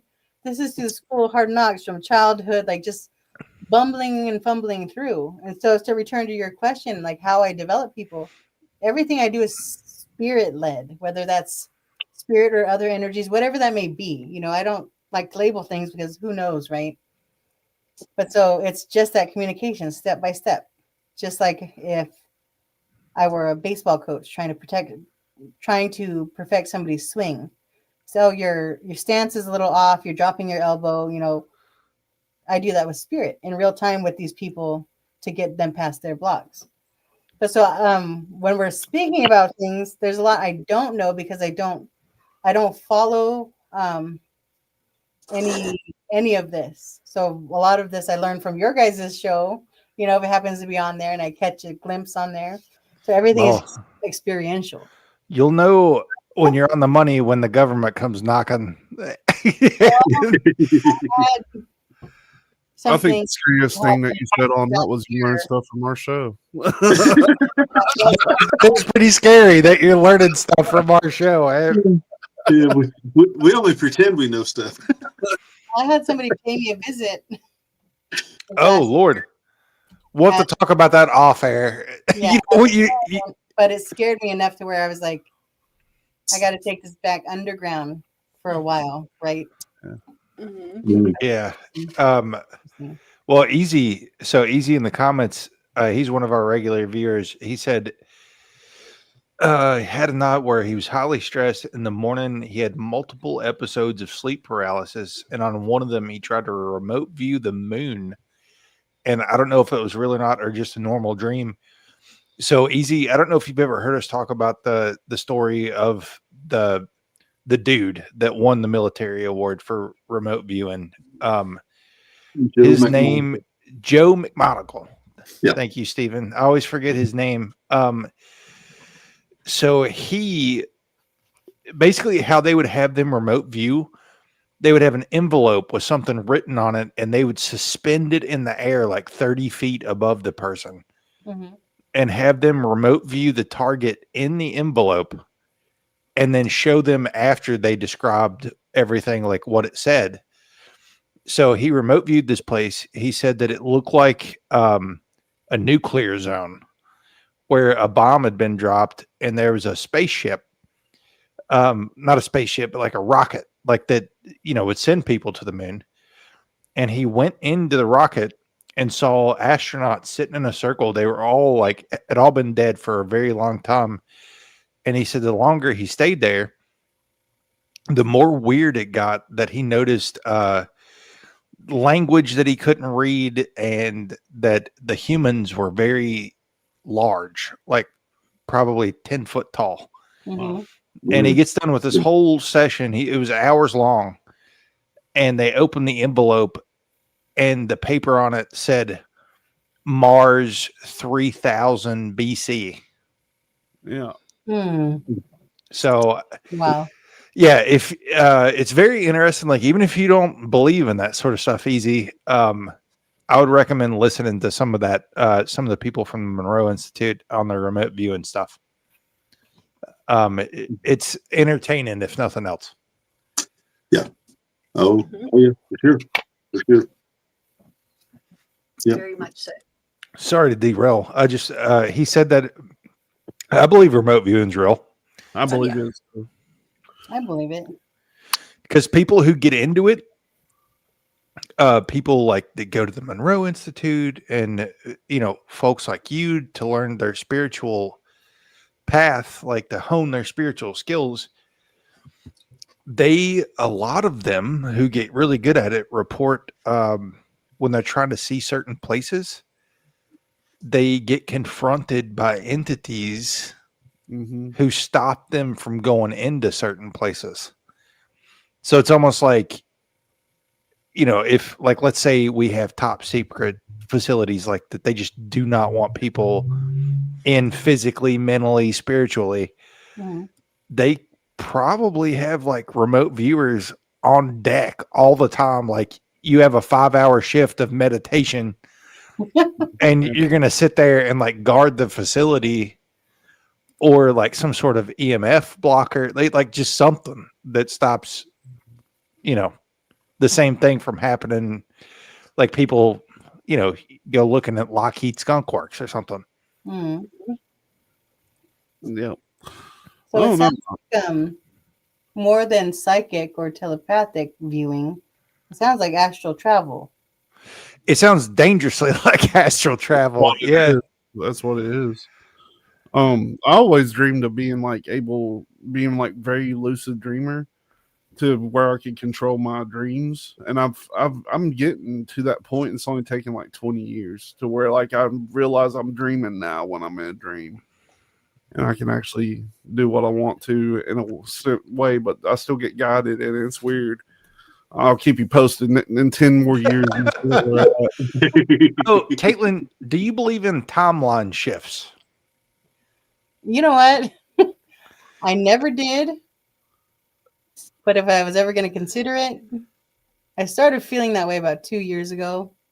Like, I don't know what I don't know, just like everyone else, Yeah. I've seen too much to not believe a lot of things. I'll just say that. But something has definitely felt very different in my world, in my universe that I'm living in for about the past 2 years. I believe it. I believe in it. Yeah. Yeah, I believe it. Could just, even if it's little details, like there's something that, whether it be Mandela effects or some of the other stuff that we talked about, there's a lot that is just weird about some of the things that happen. The world we live in right now is weird, like just strange. It seems so much stranger than it did, even 3, 4, 5 years ago, 6 years ago, 7 years ago. Well, yeah, when the government's saying that there's aliens in the ocean, yeah, that's a problem. Yeah. Are we drinking? Seen the movie The Truman Show? Yeah. Yes. Harry, that's how it's felt for me for like the past 2 years. I was like, but in a weird way, it's helped just like go roll with the punches. And life is like, whatever, what's all this planning, or like, what are we, trying to choose our direction? I don't know. It's been weird. So if I ever thought maybe, right around the 2-year mark. Yeah. Yeah. Because who really knows, right? But, yeah, I would say like 2 years ago, I was having some dreams similar to what Easy was talking about. And it was like for a period, like a 3-4 month period. And then it just stopped. And then like the world kind of felt different too. I don't know. That could all be just, ramblings of a madman. But it's funny, like it's around the same time that you're saying. Yeah. We're going to have like a closed session get together one of these days and really have these conversations. Yeah. I can share a lot more freely. Oh yeah, same. There's things that I can't say because I would sound legitimately insane. And we try to keep it at one level. I said, y'all do hold the key to my insane asylum, so just But just If there remember, if I ever go off the deep end and go on a spree, y'all have got to go to court for me to say I was crazy, because I'd rather have the padded room and drugs than the jail cell. Well, Yeah. I'll be a character witness. I'll testify that they were using voice of God technology. That's right. The one thing that scares me is that one of the kids that hangs out at Tully's when I go over there is going to record us talking about something one day, because stuff gets crazy whenever there's cameras not rolling. Oh yeah, but I don't think they ever would. We talk about this kind of stuff like super in depth. I know they wouldn't. I love that. I mean, some of my clients, not all of my clients are coming to me for just spiritual stuff. They come to me on all those things that run on that, Yeah. whatever we're tapping into, right? So the conversations that I have and the people I meet is like, wow, I thought I had a broad belief system, right? I still get my mind blown, like, what was that? Yep. Look, I actually had a 12-year-old one time. Say, oh, that's not real. Yeah. Because people say, that's not real about me, right? Mm-hmm. Yeah. I had a 12-year-old one night that gave me an hour-long talk about the Anunnaki and the Pleiadians and Planet X. And I'm just looking at him going, okay, I know all this stuff. How do you know all this stuff? Yeah. You know? Yep. And The world is a mystic place until you're in the 7 Brew parking lot screaming at somebody for cutting you in line. I'm getting tired of that shit, man.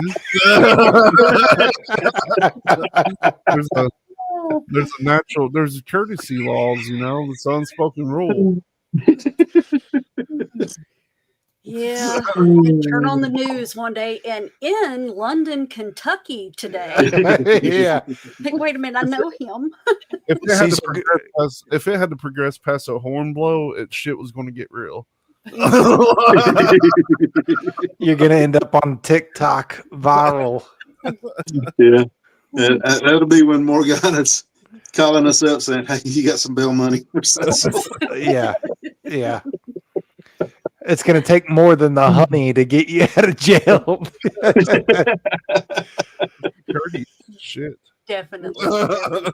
But I had a friend one time. We got together. As a matter of fact, this is how Hadley and I met, was with a big group of people that just, like I said, we're in Mississippi. At the time I was back home and everything. And there's not a big group of people down here 20 years ago that, talked about these things. Yeah. So we were sitting around one day, and Karen made the comment. She had a little shop that we used to hang out at, and said that this guy would come in every day and tell her, oh, I have a message for you from Jesus.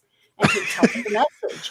And she goes, and for the longest time, I thought, he's crazy as hell. She goes, but then I got to thinking, who am I to say whether or not Jesus talks to him? Exactly. The only reason I'm laughing is because you said every day, and I'm like, man. She was open 6 days a week, and he came in every morning while she was open to give her messages.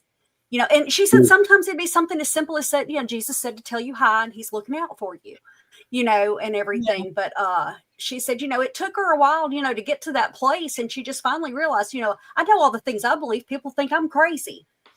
So who am I to say that Jesus isn't talking to him? Fair. Mm-hmm. Yeah, I ran into this lady when I was checking in at one of the hotels in Tonopah, and I was like, she, felt free to speak about these things to me because she knew what we were there for. And I kept looking at my friend that I was co-hosting with, and I was like, should we try to book it out of here? Or just the conversation? I was like, oh yeah, okay, And my first thought was, whoa, I don't know if we're safe to stay here. But then I was like, you know what? Who knows? I probably sound like that to other people. Exactly. Exactly. My truth. I'm like, oh, cool. I hope you guys have a nice visit tonight or whatever it may be, right? Yeah. Who are we to judge because nobody knows? Yeah, there's definitely been times that I've been just talking wildly. there's definitely been times I've just been talking wildly about crazy like stuff that we talk about, and I look over and people's just going. Every once in a while I'll have a coworker that you podcast. I'm like, yeah. About what? I'm like, weird things, conspiracy theories, and and then one of the girls, she actually works remotely from California, and she asked me, and I'm like, weird things, conspiracy. She goes, well, they're only conspiracies until we prove them right. And I'm like, okay, that's fair.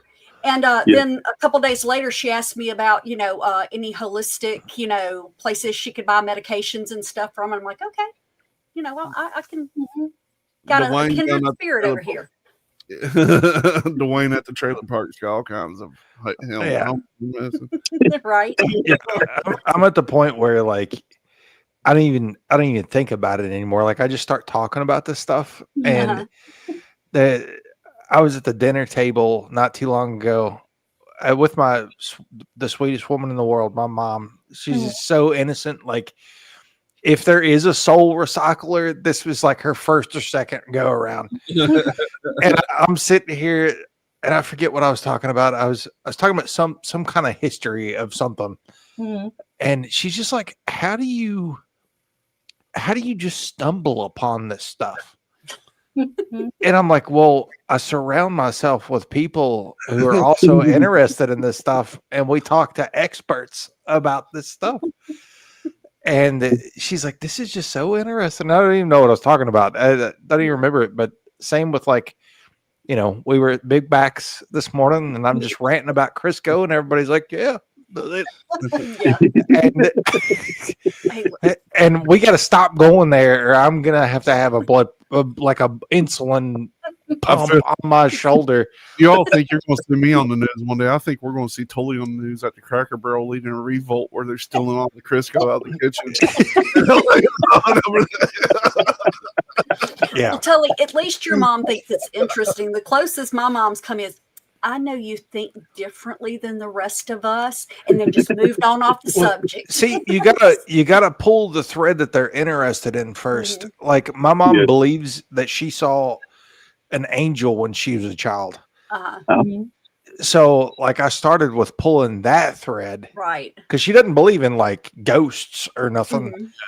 But she had an experience where someone passed away, and then she saw that person in a rocking chair in the same room where they were passed away. Yeah. And she just, you think about like Southern Baptist upbringing. She thought she saw an angel. So that's the thread I've been pulling for the last 15 years. See, my mom will not talking about giants, and I think we may have even been talking about like the Kandahar giant that day, and I'm just like, yeah, these guys in Afghanistan shot it like 400 times and it wouldn't go down. Exactly. My mom will not watch the movie Dogma because Alanis Morissette plays God, and God is not a woman. Okay, so you may have a little bit of a harder time finding the thread. Right. But there might be something you could That surprised me not too long ago. I went to my mother's, who's the opposite of what Tully said his mother was. Cecil's mom is an angel from heaven. But I started talking about this stuff. I've never talked about it with her before, and she's like, "That's absolutely right." And then this blah blah blah. And I was like, "What the hell?" I thought I got it from Dad, and I'm starting to think I got it from Mom.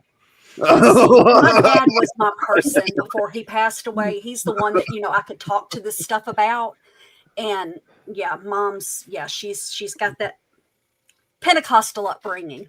You just got to find the thread. Well, it's a bunch of threads, and like even the theory of the multiverse and all of that. The way I explain it to my dad, and he's like, wow, he's like, that's a thought. He's like, but don't share that with anybody else. Right? But how many people are on the planet currently? Supposedly 8 billion. Yep, there you go. How many? 8 billion, supposedly. If you believe them. 8 billion. I don't think so. Easy. All right. Say that we all were brought up the same exact way. We're all identical.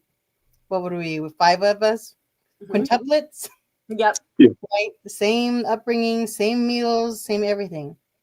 We go out there in the world and we experience the world. That's 5 different worlds that we're each living in, because it's all based on our perception, on our beliefs, and our encounters. So if the multiverse is a thing, is living right here on the planet as we speak. Infinite. Because yes, everybody's world view is different. Right. And they all think they're 100% correct in their thinking. I disagree. I do not think I'm 100% correct. I know. Yeah, for me, Kaitlin, there's two. Assuming other people experience things the same way we do. You know, it's Yeah. just, it's Yeah. so crazy. And then people Well, wonder why it's so hard for people to get along. So we're all living on different planets. Yes. There's one thing I'm absolutely convinced of, Kaitlin, is that I do not know everything. It's True. Me yeah. too. I share all my knowledge and I say, I don't know. right. Come on now. But I that's actually saw exciting to some. share. I saw some with a straight face the other day say that if they opened up these weight loss drugs to everybody, that in this country alone, we would lose over 300 billion pounds. Wow. I did the math. Stupid. I did the math. That is 362 pounds per person from birth to 100 and whatever. It's possible. Morgana, If we keep eating Cracker Barrel, we might get there. Morgana, that reminds me of this guy I knew one time that told me there are 3 kinds of people in this world: those who could count and those who couldn't. Yeah. You know, and like I said, I don't believe 99% of what I see anybody politician wise from anywhere. I just look at him and go, whatever. I But need when to- I heard that statement, I'm just like, oh wow, that's a new level. And that's when I started figuring out there's 334 million people in this country, and that's this many billion pounds, and it was 372 pounds per person. I'm on the journey. I'm on the journey now to lose 140. A rough estimate.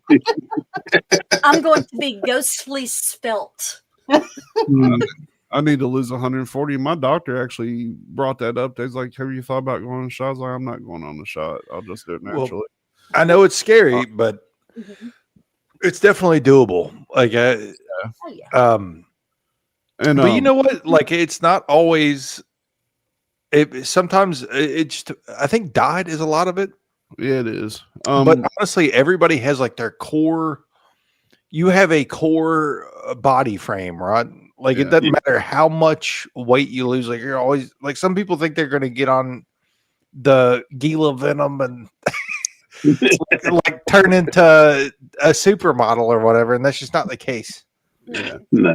But I'm only half joking. All those GLPs are made out of either Gila monster venom or anglerfish venom. Yep. I which mean, is interesting. unless that's what I'm saying. Like, I got the frame of a Greek god, but I got the body of Louis the 14th or whatever. You know what I'm saying? Henry VIII. If you lose the weight you're wanting to lose, we'll make you'll be the new figure on the playing cards, like the king, you know? Like, Yeah. And my doctor gets surprised every time because I turned 40 last month, and they're like, "You gotta get new blood work. Let's see what's wrong with you." My blood work came back perfect. They're like, "We don't understand. You're super obese." I was like, "Yeah, I know." Thank you for letting me know that. Like, I appreciate it.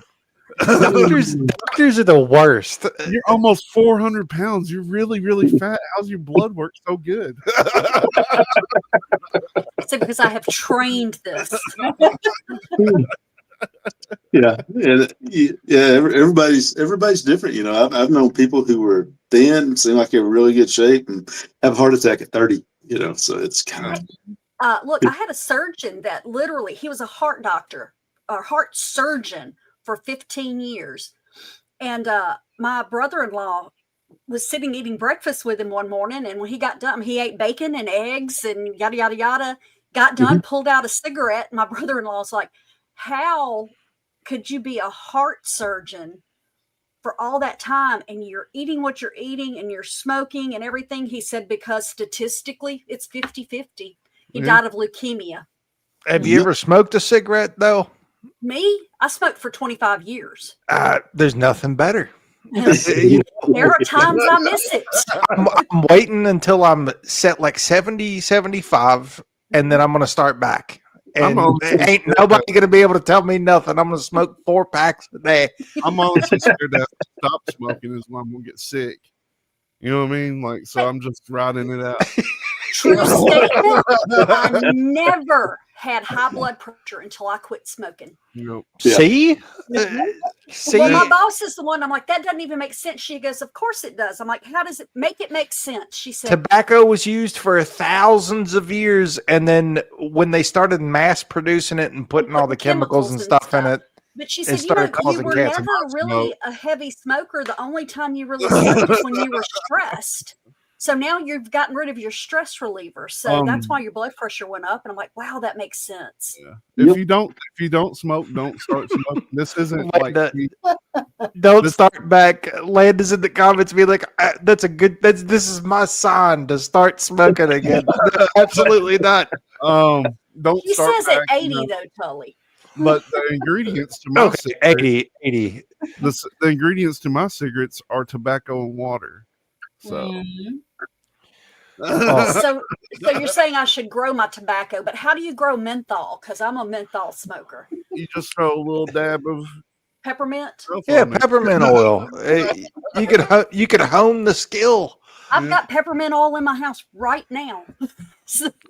Landa, I think I'm at like 75. You know, men usually go before women. So I'm 75, you're 80. I'm going 4 packs a day minimum. I mean, now when I smoked the other popular brands, I was wheezing. Like if I was sitting here talking, you hear me go like that. And I was smoking about a pack and a half a day. And I moved over to these. They can't even tell I smoke when I do my breath test, like lung test at the doctor. Like it registers like I don't smoke, but I smoke a pack and a half a day. Mm-hmm. What is it? Rabbit weed? Rabbit tobacco. Good. Yeah, it's good for asthma. Smoking it is good for asthma. Hell yeah. You know, and people used it for hundreds of years for that. So rabbit tobacco was a huge part of like Appalachian witchery too. I heard that they grow this other stuff that if you smoke it, you get really tired and like chilled out. Get the munchies, Stephen said. Okay, well, I think we've been in the ditch enough. We're making Kaitlin uncomfortable now.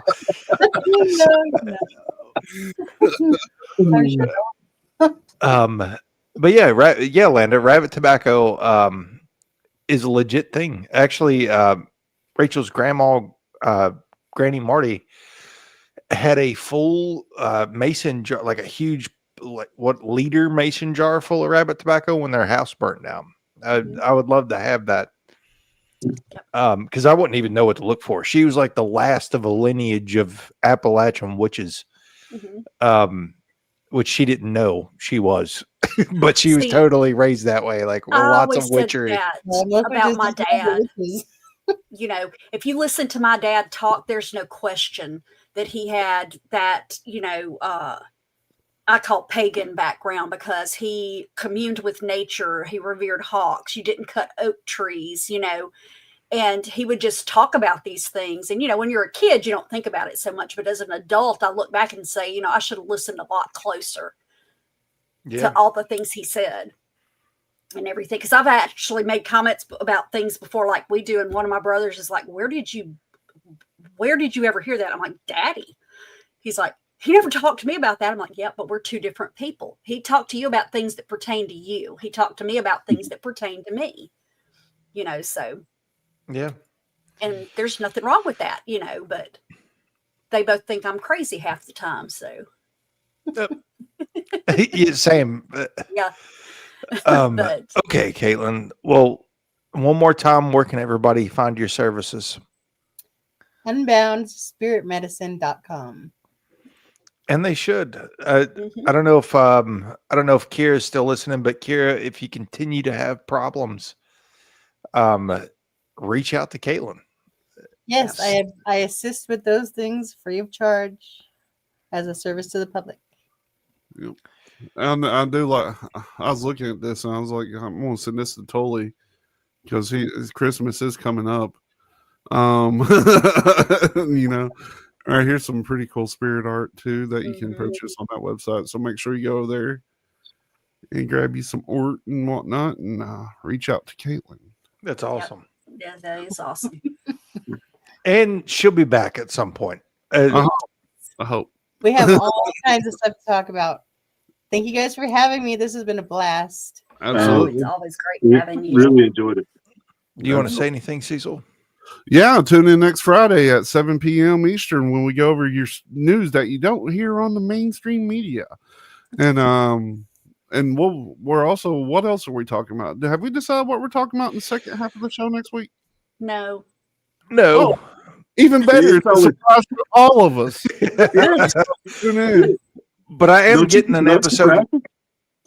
I'm getting an episode ready for number 200. It's going to be, I think, so for 100 we did weather manipulation, Mm-hmm.